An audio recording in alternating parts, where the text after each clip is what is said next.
अस्सलाम वालेकुम नाज़रीन।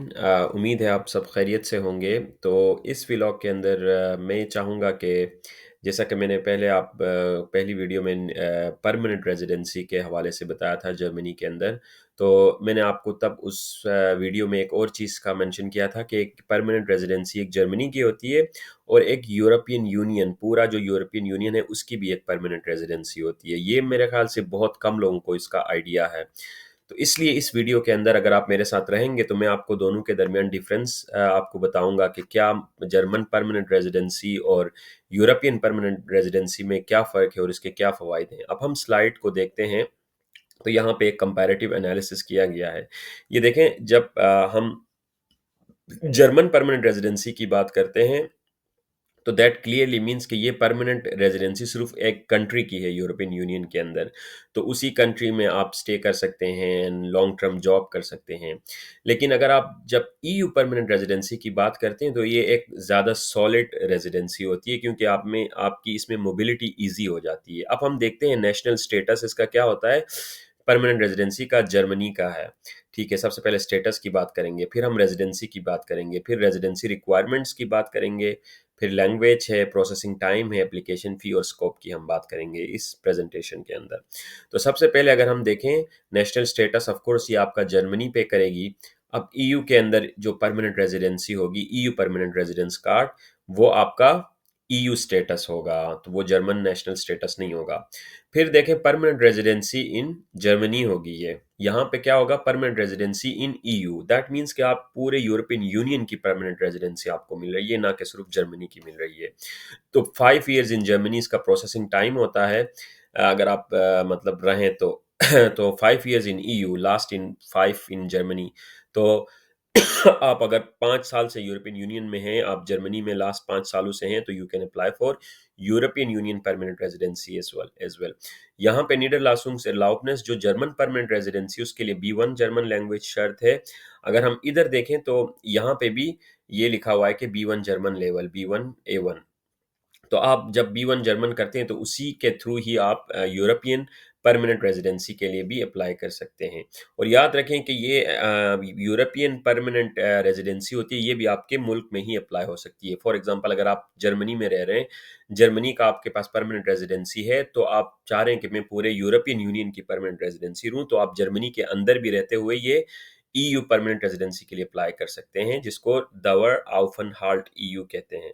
तो अब हम जाते हैं नेक्स्ट उस पे, फ़ी पे। यहाँ पे 135 से 200 है, ये 109 यूरो फिक्स है जर्मनी के अंदर। अगर आप ईयू की परमानेंट रेजिडेंसी सीक करेंगे तो 109 यूरो होंगे। तो ये ओनली इन जर्मनी होती है, ये ऑल ओवर ईयू होता है।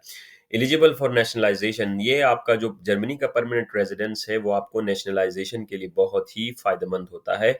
इससे आपको नेचुरलाइजेशन कहते हैं बेसिकली, पासपोर्ट के लिए अप्लाई करना।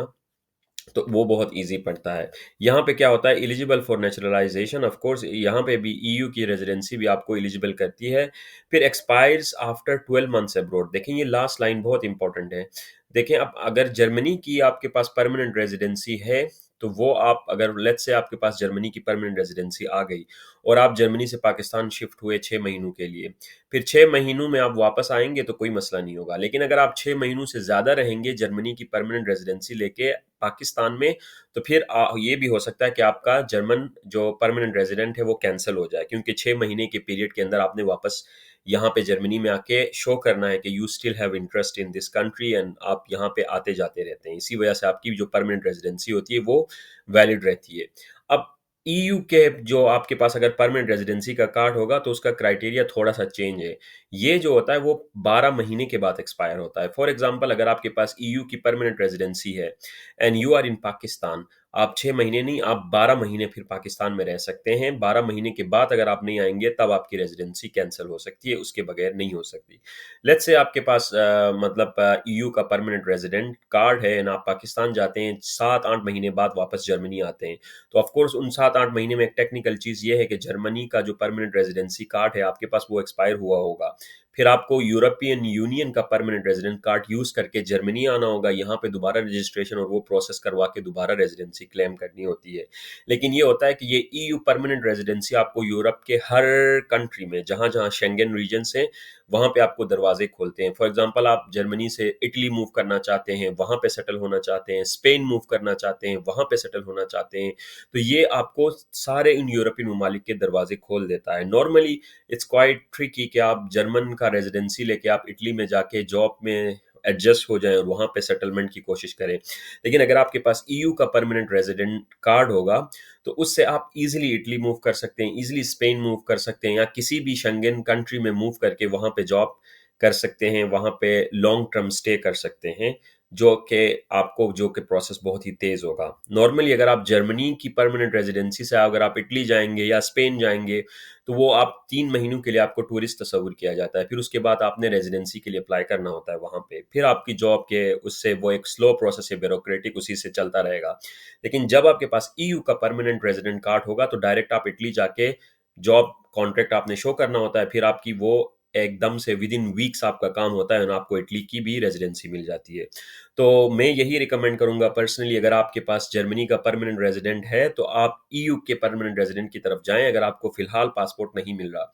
अगर पासपोर्ट आपको मिल रहा है तो फिर उसके बाद तो ईयू का जो परमानेंट रेजिडेंट है उसको लेने का कोई मतलब इतना बड़ा सेंस नहीं बनता, क्योंकि पासपोर्ट ही आपको वो सारे बेनिफिट्स दे देता है जो आप ईयू के परमानेंट रेजिडेंसी। तो कहने का मकसद ये है कि अगर आपके पासपोर्ट में आने में अभी टाइम है तो डेफिनेटली यू शुड गो। अगर आप क्राइटेरिया फुलफिल करते हैं तो या तो आप जर्मनी का पहले परमानेंट रेजिडेंस लें, फिर उसके बाद आप कोशिश करें कि ईयू का परमानेंट रेजिडेंस हो, तो आपके पास विदाउट पासपोर्ट भी बहुत ही स्ट्रॉन्ग डॉक्यूमेंट्स होंगे at least within the Europe freely job market में जाने के लिए, and you are like free to travel and settle anywhere in Europe with these two documents. So those who are watching, I would strongly recommend कि ये दोनों documents अपने पास रखें ताकि पासपोर्ट के आने तक आपके पास बहुत सारे ऑप्शंस अवेलेबल हों। सो उम्मीद है आपको ये कंपैरिजन थोड़ा समझ आ गया होगा और ईयू परमानेंट रेजिडेंसी का आपको शायद थोड़ा बहुत आइडिया होगा अभी, क्योंकि बहुत कम लोगों ने इस पे बात की थी।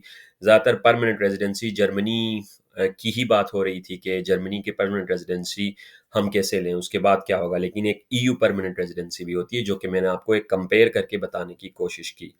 तो इस हवाले से अगर आपके अभी और क्वेश्चंस हैं तो आप कमेंट्स में मुझे बताएं, तो इंशाल्लाह मैं कोशिश करूंगा कि वो तमाम क्वेश्चंस को एड्रेस करूं, आंसर करूं। और फिर या ख्याल रखें अपना बहुत ज़्यादा, और वीडियो को ज़रूर लाइक करें और कमेंट भी करें, सब्सक्राइब करें, बेल आइकन दबाएं ताकि आगे जो भी वीडियोस हों तो मैं उसमें आपको नोटिफिकेशन आए। मैं आगे बहुत सारी वीडियोस अपलोड करने वाला हूँ इसी तरह गाइडेंस के हवाले से। आगे स्कॉलरशिप्स की गाइडेंस होगी क्योंकि अभी स्कॉलरशिप सीज़न शुरू हो रहा है।